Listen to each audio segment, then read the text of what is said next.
Hi guys, how are you doing? Welcome back. So I'm going to continue the Python class today by discussing data types in Python. In the last session we did discuss data types, but I thought in this session we're going to sort of delve deeper into discussing what data types are because they're very important when you write your program. You need to sort of be comfortable with data types while you're writing your code, so you simply don't have to think of which variable to use for any particular scenario.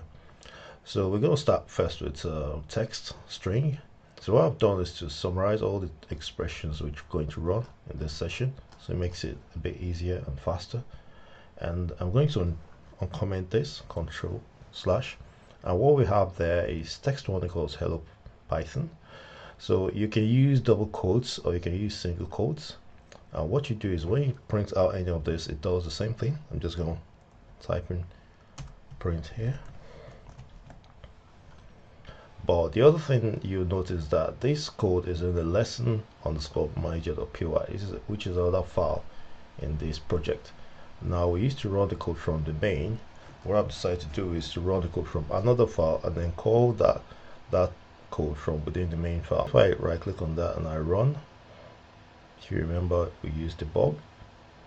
So it says, so one thing you'll notice that it says invalid Python interpreter selected for the project, and that's because I changed the name of the project from what it was, which was I think my project, so the last class. So it's now Python for beginners, so that could happen and lead to this invalid Python interpreter selected for a project. What I'll do is to configure the Python interpreter and click on add new and click on add local interpreter, so I could use venv1, which will be different from what he has already, or select existing interpreter, which is that, and then I click OK, and then that should be sorted.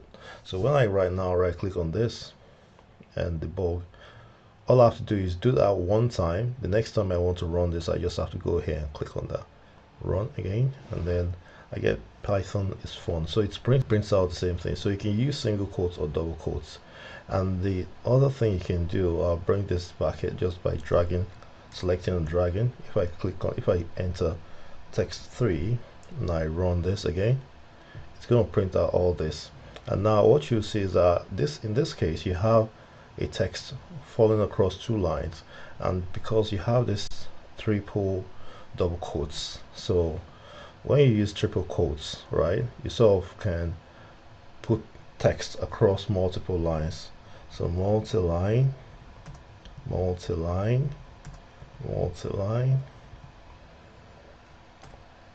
and when you run that, you get a set of lines. So it's easy to do this when you have a long string of text that you want to set into a variable, such as a query, SQL query for instance. So that's how texts are done. You simply use the double quotes or the single quotes to put your text in. Now essentially texts contain a set of characters, and what that means is that as far as Python is concerned, this variable message has a python, and that means that when you do this, so I'll just comment this out so we don't get to see that again, so that when you print message 0, that's the first character, you get a P, and message 3, the third character, you get an H. So what you'll notice that the counting starts from 0, so that's 0, that's a 0, that's a 1, 2, 3, 4, 5. There are 6 characters there, but as far as computer coding is concerned, you count from 0. So if I were to put a 4 here, I run this again, you can guess what will come out. That will be the O there. And what if we were to put in something larger than the length of the string? You get an error because it's an index out of string index out of range, so that won't work. We have string operations, so I'll just uncomment this.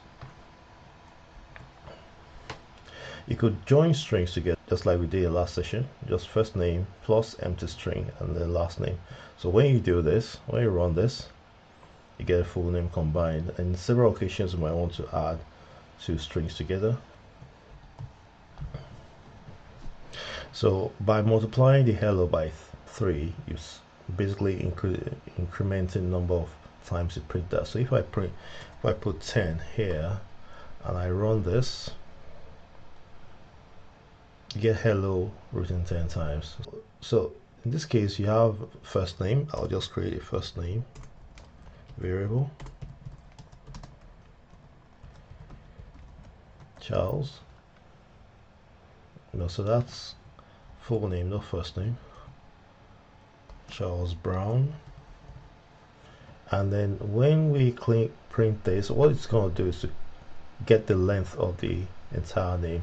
So it says Apple 8 here, but we're probably not going to get 8. You get 13, because 13 is when you count from here, 1 2 3 4 5 6 7 8. You count the space as well, 9 10 11 12 13. So the space as well is included. Charles Brown Esket. Now let's count how many that is. You get 12, 18, 19, 20, 21. So that's how that works. You can create integers by simply writing a variable equals a number, positive number, negative number, and 0. I think we've seen that in last lesson, so we'll just move on. And then we have this definition here. Let's comment that out.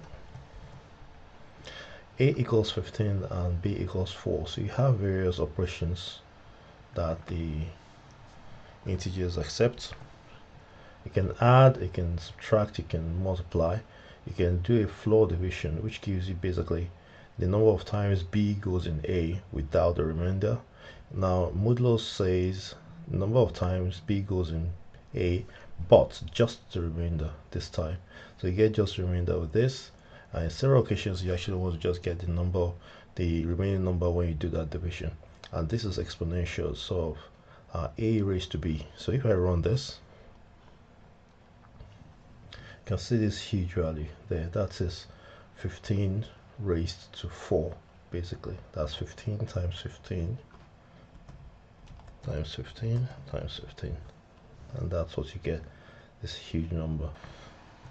Input integers in comparison. So x equals 10, y equals 20. And then you have print x less than y, which gives a true. Print x equal to y, 2.5. And same thing as integers, you can add them, subtract, multiply, and do the division. So if we run this first, get that. Converting between ints and floats, we did that as well in the last lesson. If I comment that, I have x equals 10, y equals 3.7. Now x float will be equal to x wrapped around the float. That's a conversion from integer to float, because x is an integer here. So it becomes what? It becomes 10.0. And then y int, you convert it y into an integer. And Boolean values. So if Sun equals true, is rain equals false, and then you can just sort of do a computation of that. Same thing as when we do use the integer a greater than b, true, false, since a equals 10, b equals 20, a less than b equals true, a equals 10, a. So if you were to treat data types as Boolean, as far as Boolean value is concerned, 0 is treated as false, 1 is treated as true, so you can as well use a 0 in place of false or a 1 in place of true. A double quotes, which is an empty string, is considered false because it's empty. A hello within double quotes is considered true because it's not empty.